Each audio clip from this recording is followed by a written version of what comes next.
Welcome to worship with Eliot Unitarian Chapel. We're happy you're joining us. I am Reverend Krista Taves. If you are new to Eliot Chapel, we are an intentional community that welcomes all races, genders, and sexual orientations. We welcome people of all creeds and beliefs, all economic circumstances, and all types of families. From these differences, we believe that we bloom and grow. If you would like to learn more about our congregation and connect with us in real time, please look for information at the end of the service.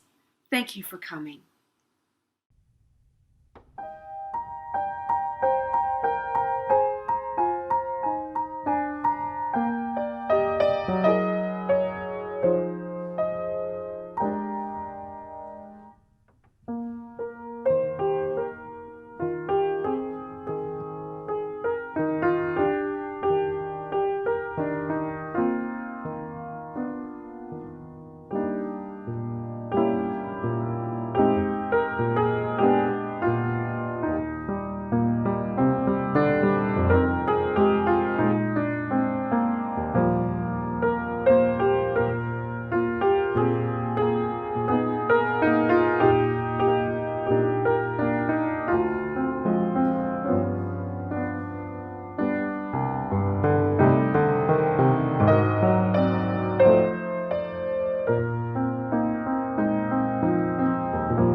In the Unitarian Universalist tradition, we light a chalice to symbolize that we are entering sacred space and that we have prepared our hearts to give and receive the beauty that happens when we gather in beloved community.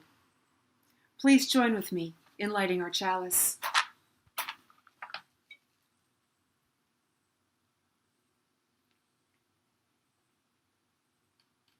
Our chalice lighting words are by Janet Parsons. The flame of our chalice this morning is a symbol of the warmth and brightness of our connections. The flame lights our way back together from our separate lives, and it lights our way forward into a time of promise and renewal.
Our reading is from Emergent Strategy by Adrienne Marie Brown.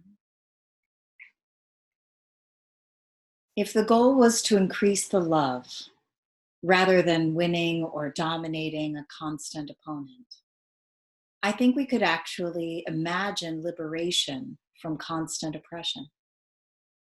We could suddenly be seeing everything we do, everyone we meet, not through the tactical eyes of war, but through the eyes of love.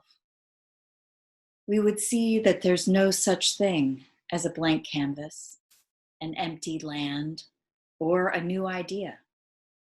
But everywhere there is complex, ancient, fertile ground full of potential. I invite you to lower your eyes, to settle into wherever you are seated, to feel yourself settling down, slowing down. Not the kind of slowing that goes to sleep or gradualism or complacency, but rather the slowing down that yields to listening, to allowing wisdom to rise up, the kind of slowing that allows us to listen to the complex, ancient, and fertile ways within us.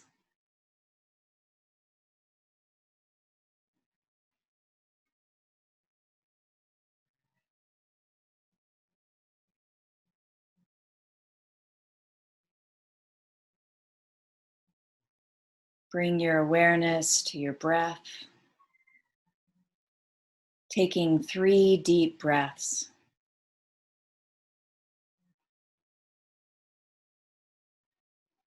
Whenever I take 3 deep breaths, it's like hitting the refresh button on my soul, on my attention, on my energy.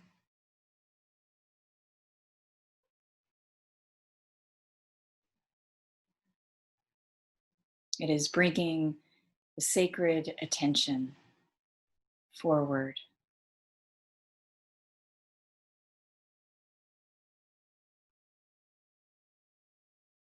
It is finding that middle ground, that place between being so alert that we are tense and vigilant, and being so restful that we are asleep and complacent. Somewhere in the middle there, it is just right. There is an alert awareness that sees things clearly, sees things as they are, not as we are.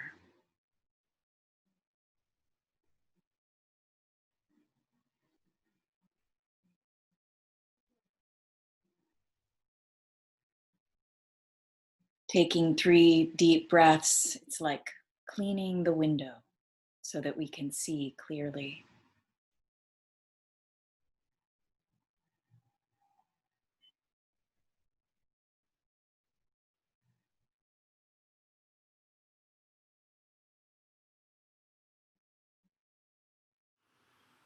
Every month, Eliot Unitarian Chapel shares our offering with a local organization that helps promote our mission of courageous love and compassionate action.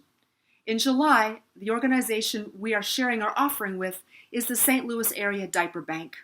We chose this organization because more than 1 in 5 St. Louis area families with children under 5 live at or below the poverty level. The majority of those in need are people of color. Compounding this is that there are no public benefit programs for the purchase of diapers. So please give generously. There are instructions on your screen.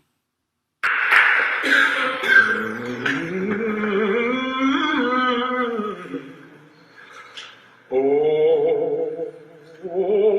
freedom. Oh,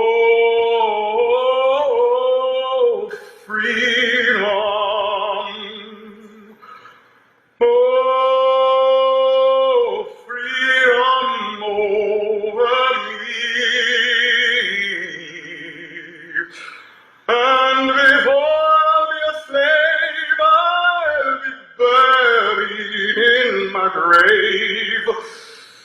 to go home to my Lord and be free. No more weeping, oh no, no more weeping, no, no weeping over me. And before I'll be a slave, I'll be buried in my grave till go home to my Lord and be free. There will be singing, oh yes, there will be singing, oh there will be singing over me. And before I'll be a slave, I'll be buried in my grave to go home to my Lord and be free. Oh, freedom. Oh, freedom. Oh, freedom over me. And before I'll be a slave, I'll be buried in my grave to go home to my Lord and be free.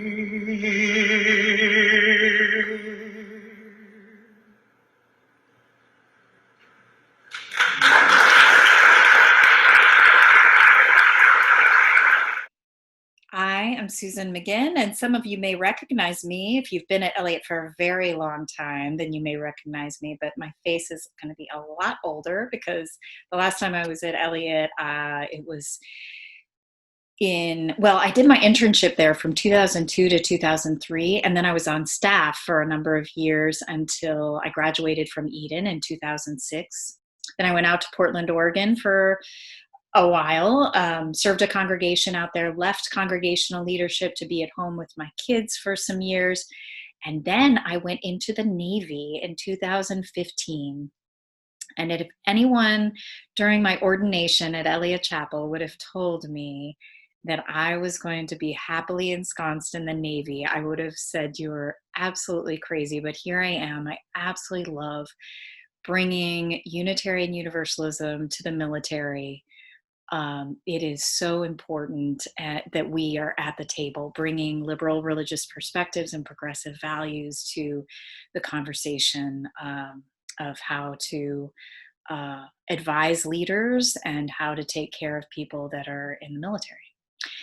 So that's a little about me. Today, I'm going to be talking about, the sermon is called Emancipation for All, and it is my humble efforts at weighing in on what is happening right now, what we are all waking up to. And I am not a historian or politician or activist, but I am someone who can speak about this from a spiritual perspective, and I hope it's something that I have learned about in the military called moral injury that I'm hoping can add value to this larger conversation. So of what we're all grappling with and waking up to.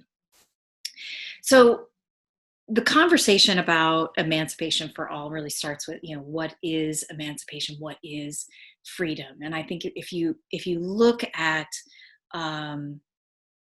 our history and our politics, at the experience of emancipation, the experience of granting freedom through the political system is is a broken one. It is one that is broken. You can see the brokenness within the Constitution. You can see the brokenness in the Emancipation Proclamation of 1862 and through the 13th Amendment of 1865. It's like these spoonfuls of freedom. It's like, giving a few inches and taking it back, and it's it can be explained by the politics and the circumstances of the time. But when you look at it through God's eyes, as I'll phrase it, when you look at what true freedom is meant for all human beings, it is an insult to see the conditional nature of freedom as human beings, or as white human beings have seen it, as their capacity to give it and take it away, and give it and take it away. So I think it's important, it's been meaningful to me to just see what are, as I would phrase it, what are God's hopes and intentions for human beings in their experience of freedom? And what is it that we have done through our systems historically and politically? What are the human systems and the dominant culture instincts for granting freedom? And then the why. Why is this so? What is the profit? What motivates white people to retain this freedom for themselves? And for ourselves. And that to me is a meaningful question for myself to reflect on how I have personally benefited from it, profited from it. And also looking at it from a spiritual perspective of what is it that keeps white people from wanting this for all people. From my own life, I remember when I first saw this. I was in my early 20s, and I was, I had known, in my heart that the playing field wasn't equal. That the people that I went to school with who were Black were not at the same. It was like I had a head start, is how it felt. And I remember when I was in my early 20s, when I really saw this most clearly, was when I wanted to be an actress before I was in ministry. I was at NYU, and I was in an acting conservatory, and doing pretty well. And I wanted to do a creative arts therapy program. So I was doing this theater education kind of program, and I was kind of on the directing end of it. And the performers that were in it were recent high school graduates. They were like in their first year or two of college. A lot of them were in community college, and they were performing this show that toured around New York City high schools. And they were brilliant. And that's what I saw, is that they were better performers than I was. I saw that clearly. And here I was, the white kid, going to NYU, and here were these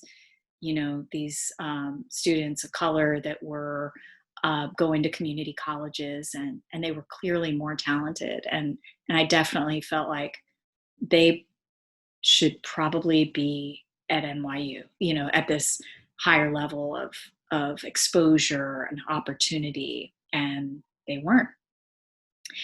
And I didn't have the intellectual rigor, the spiritual rigor, or maybe it was the courage to really do anything about that at that point, or to, acknowledge anything publicly. But I felt it. And it was this head start feeling of like, I wasn't competing, I wasn't competing against people that were at my same level. I had a head start. It's like we were all in a starting line, and the flare goes off, and we, the white people get to run for 30, 40 seconds, ahead. We get a head start before everybody else. And so, there are examples of that, throughout my life. But that one, it really stuck out to me as a really clear example that that's what white privilege is a lack of competition and getting a head start. So the teaching that I want to share with you that I feel like kind of speaks to the why of why do white people have such a difficult time kind of giving, granting freedom to the fullest expression possible. And the teaching that I want to share with you that I've learned about during my time in the military is called moral injury. And it's kind of a complicated teaching, but I really feel like it boils down to a sense of betrayal in an institution. That, part of why we are able to do what we do in the military and be in harm's way and be in these, these very complicated situations that demand a lot of us in terms of our time and our energy and all of that, is that we believe in the mission that we are a part of and the leaders that we are serving, and we are following lawful orders, and that we're really there to take care of one another. Like the people to our left and our right is what it's all about. Those are the people that you're sacrificing for, that we're all, in this together, and we're doing something important together. And the bonds that get created during deployment are truly, really special. And they come through, struggling alongside one another to make something happen. So moral injury happens when that mission or the faith in the larger institution comes into question. When someone is being asked to do something that is so morally complicated, and it may not even, a couple examples that are very dramatic for how complicated things could be. But in a combat convoy, for example, you could have a civilian by the side of the road that has something black in their hand and they're about to throw it at the convoy. Well, that could be a rock, or it could be a grenade. And anyone who sees that, who's armed and who's being told that this convoy has to be protected, is then faced with, do I take this civilian? Do I shoot? Do I kill or injure this civilian to be able to save the convoy when I don't even know if that is a grenade? So there's immediately in that moment, there's like no kind of level of training that can truly prepare you other than having instant obedience to orders. And in that moment, it's happening so quickly.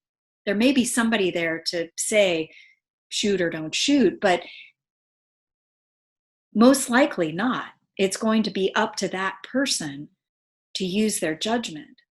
Now, that is an incredibly dramatic and complicated situation, but it is a situation where someone would have their own morals come up against, what is this institution asking of me?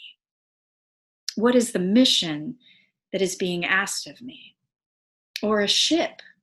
In a Navy example, a ship that there's been a collision and there's an incision in one of the spaces, and there's a massive leak in part of the ship, and the only way to save the ship and the hundreds, perhaps thousands of sailors on that ship is to seal off that space. Well, that sailor that's been ordered to seal off that space, they don't know if there are actually living sailors that are still in that space. Very complicated. So they're saving the ship, they're saving the rest of the crew, but they don't know what's down there in the dark. If it's someone that is still savable, they have no idea. But they live with that for the rest of their lives. So again, these are very dramatic examples, but also very real in very few service members' lives. So these questions about the goodness of the institution that we are a part of and the moral injury that can happen when that is in question is what I want to bring up, because I do feel like that is at play in what is happening today for white people. That we are having to face that the institution of America has been completely created by a system that has been completely designed to uphold and support the prosperity, the financial and emotional well-being of white people. And when we see that clearly, and we see how the kind of violence, and I mean, inequality is such a gentle word for what has happened. When we see that for what it is, it calls into question the goodness of the system that we're a part of, and the system that we've been raised in, and maybe even the goodness of ourselves, because we have been complicit in it. And we have perhaps unconsciously, but still benefiting from it without seeing it clearly. So what is happening now is an invitation to see it clearly. And this happens in moral injury, in those very dramatic descriptions that I gave. It is important to see the institutions as complicated, to see the missions that we are a part of as complicated, that there are not perfect people, that we are not perfect people, and that the institution is not perfect, that there are flaws within all of it. And when we are able to see that for the complicated beauty and mess and disaster that it all is, that all of that can be true, that beauty, mess, and disaster can coexist, and they do coexist. And when there can be celebration and grief and all of that within it, that is truth. And when we can see the truth of all that we have been a part of, then we can allow that to be the fertile ground for creating something that has to do with true freedom. Capital F freedom. Freedom that is available and true for all.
Go forth into the world in peace. Be of good courage. Hold fast to that which is good. Render to no one evil for evil. Strengthen the faint-hearted, support the weak, help the afflicted. Honor all people. Love and serve, rejoicing in the power of all that is holy and good. May the blessing of peace be upon you now and remain with you always. Amen.